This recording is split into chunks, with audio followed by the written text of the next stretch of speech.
Is there anybody out there? Is there anybody out there? And what's going on, my fellow fart knockers and dill weeds? It's Ant Master 5 with you. I know where have I been, but kind of a quickie. Gonna do an unboxing, unsleeving type of deal here. I picked up something new.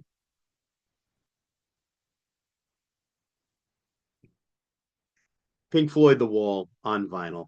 And of course, purchased from my best friend of the last 30 plus years, Eddie, Metal Thrashing Ed, of the realms of rock.com, the realms of metal right here on the YouTube. So let us get out our trusty blade here. Makes you think I will not cut you. And I kind of like already like unboxed it because Eddie is he's amazing. When you get stuff from Eddie, it does not just stop at your purchase. He will give you a lot of killer extras, as he would say. And in fact, what did I do? Of course, I'll link his store right here. And there he is. I don't know if you can see. Can we see that? Its business cards actually look like playing cards, which I think is pretty cool. It's not very focusing here. I'll just back up until it focuses. Oh Jesus. Oh, his his link is down below. But as most of you know, Ant Master 5 here, your host, is a diehard, diehard fan of the Pink Floyd. And I've talked about them a lot here on the locker. I didn't even do my proper intro, coming at you from 8 feet underground, somewhere at the base of the Catskill Mountains in the Gen X locker. Which, like I said, I will be transferring this over to a podcast very soon.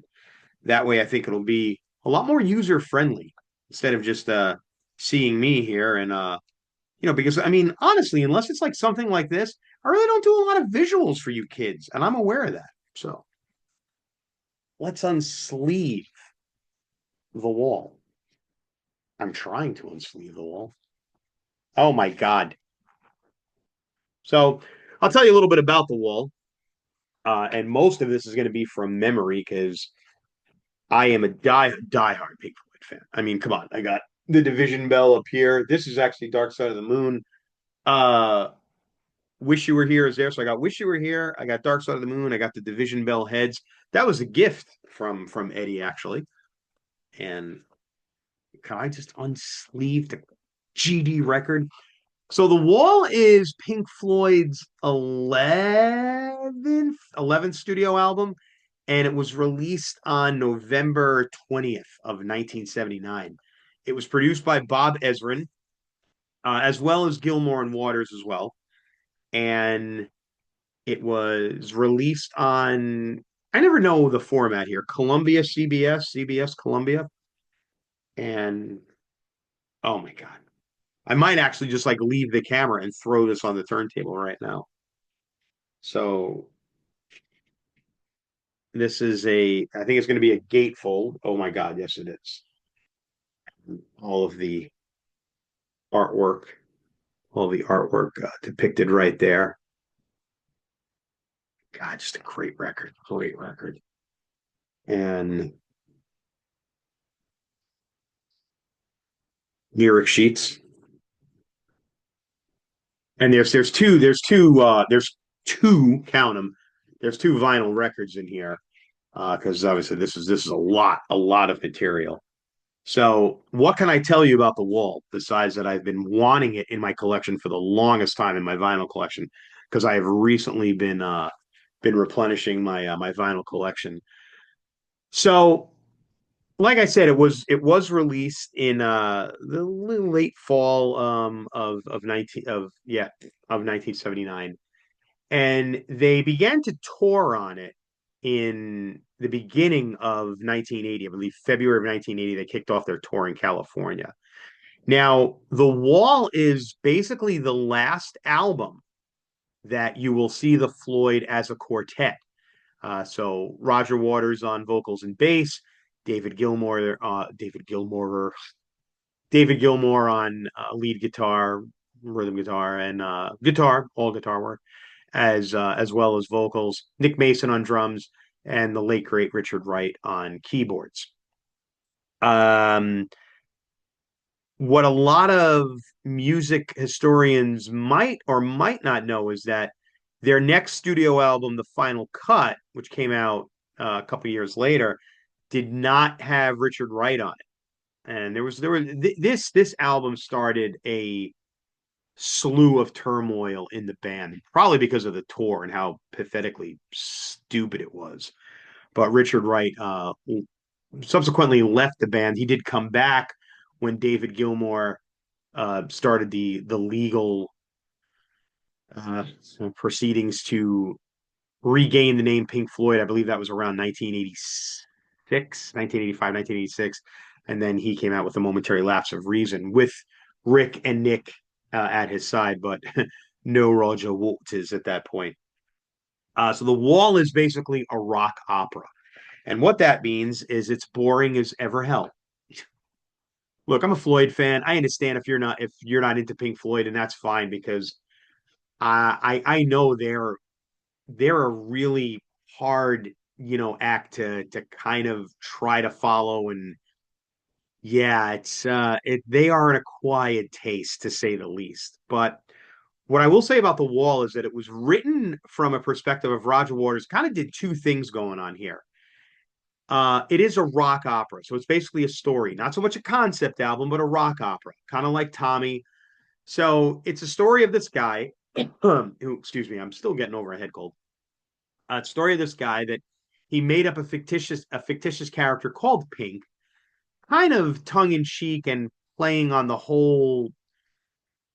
this whole thing back in the day where well, which one of you is Pink? And they even do that in the song "Have a Cigar and Wish You Were Here." By the way, which one's Pink? And there is nobody named Pink. So he makes up this rock opera about this rock star, struggling rock star named Pink, and Pink kind of falls into the doldrums of all the sex, drugs, and rock and roll. But it's also very autobiographical.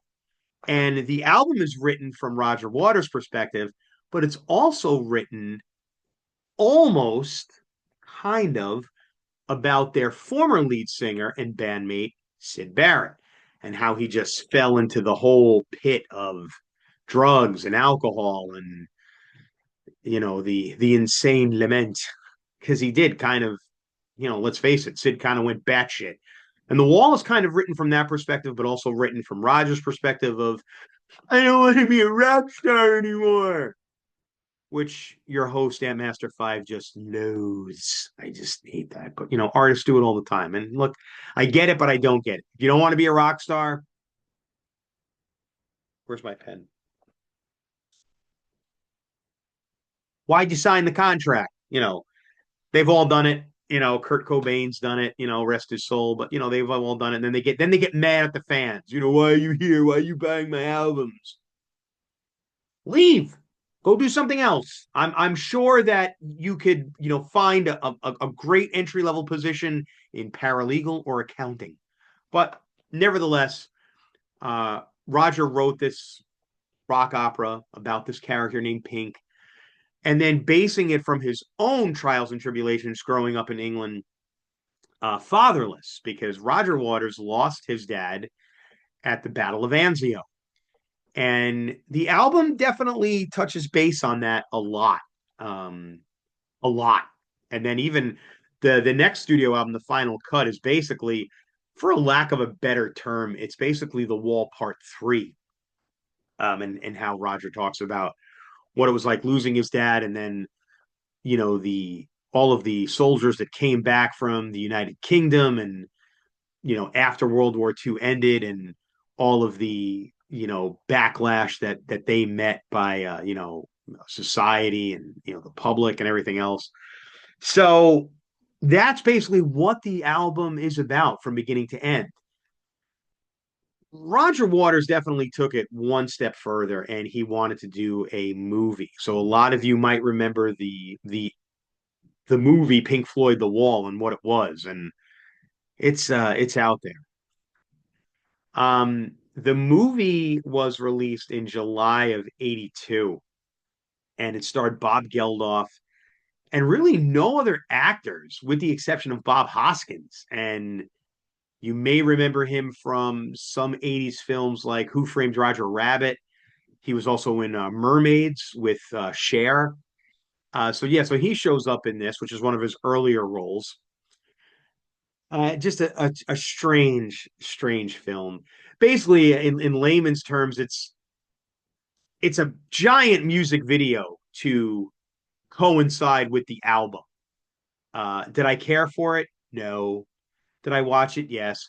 But then, I've never partook, partaked in any drugs or alcohol or anything like that. It's just, it's not my bag, baby. I am one of those pesky straight edge kids from the '90s. There it is. In case you didn't know. No, true story. I don't drink. I don't smoke. I never did. I never did an illicit drug in my life. So, with that being said, a lot of people, a lot of the stoner crowd that I like palled around with in high school was like, "Yeah, man, you got to watch The Wall and you got to do it with this." So I don't know. Maybe if I was high, it would have been better. Um, I didn't get it. It was, definitely a way, way out there, way out there film. But being that I love the album so much, I could stomach it because all of the music from the album is on the movie or in the movie. With the exception of that one track, Empty Spaces slash What Shall We Do Now, there are a couple of songs that showed up in the film that Pink Floyd recorded that were not on this. When the Tigers broke free being one of them, and then the one I just mentioned, What Shall We Do Now? Which is weird because in the liner notes, the lyrics for What Shall We Do Now is in here. Why did you do that? And it's a great song too. And I actually like that part of the movie because that the way the music video kind of goes in with that song, if you will. I'm on a lot of decongestant, so I'm a bit loopy. A lot of turmoil in the band, like I said, it happened during the tour because the tour of the Wall. Oh God, uh, Roger got this great concept that he was going to build a wall with these giant cardboard and foam like bricks, and he was going to build it in front of the crowd, in front of the audience, and it was going to separate the band and the audience. And let me see if I could explain that. If this is Pink Floyd represented by this pen, and you're watching them, now you're not. Yeah, so these actors or road crew people, I think there was a couple of paid extras, started to build this wall in front of the audience. And then, what not a lot of people know, and this was so stupid, there is a line in is it Waiting for the Worms or is it In the Flesh? Oh my God. Has it been that long yet? Where he says, and they sent us along as a surrogate band. They actually did that on the tour. They got a bunch of session musicians, four of them, to wear Pink Floyd masks. They had these rubber masks fashioned from the likeness of Richard Wright, David Gilmour, Roger Waters, and Nick Mason. And they played their instruments and they played, the songs. And, but who the hell are you paying to see? Moron, moron. So yeah, wasn't definitely wasn't very popular with the fan base and the band definitely struggled. But the album, the album, I will say it is by far one of my favorite albums and I cannot wait to put it on the deck here. And it did. It yielded some great singles. Comfortably Numb, which is probably one of the iconic classic Floyd songs of all time, one of my favorites. Run Like Hell, and one that I cover when I play live all the time, Mother, and still get a little misty because my mom is no longer part of this world here. So, but a great album. Do I recommend it? Yes. Are you going to get it if you've never really been into Floyd or rock operas? Probably not, but I do recommend it. So again, I picked it up from one of my bestest friends of the last 30 plus years, my buddy Eddie, who owns the realms of rock.com. I linked him right here in the bio, in the description, wherever. So check him out for some great stuff. Eddie basically specializes in all things heavy metal, death metal, doom metal, uh, uh, cobalt metal, titanium, gold, augmentin. No, wait, that's an antibiotic. Uh, but please browse his catalog because he does have, just in his words, a lot of killer stuff on there. Uh, the Doors, Aerosmith, Nirvana, Pearl Jam, plenty of stuff. Plus collectibles, and most of the stuff on the wall is from the realms of rock.com.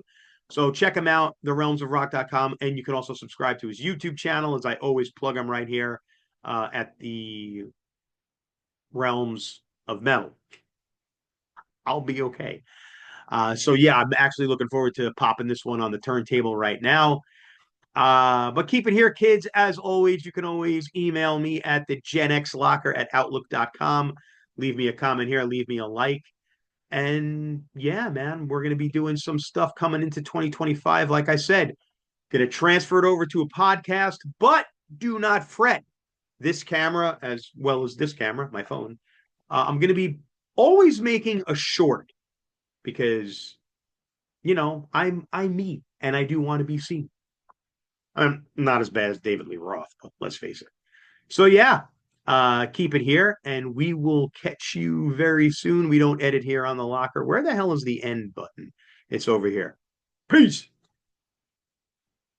Peace.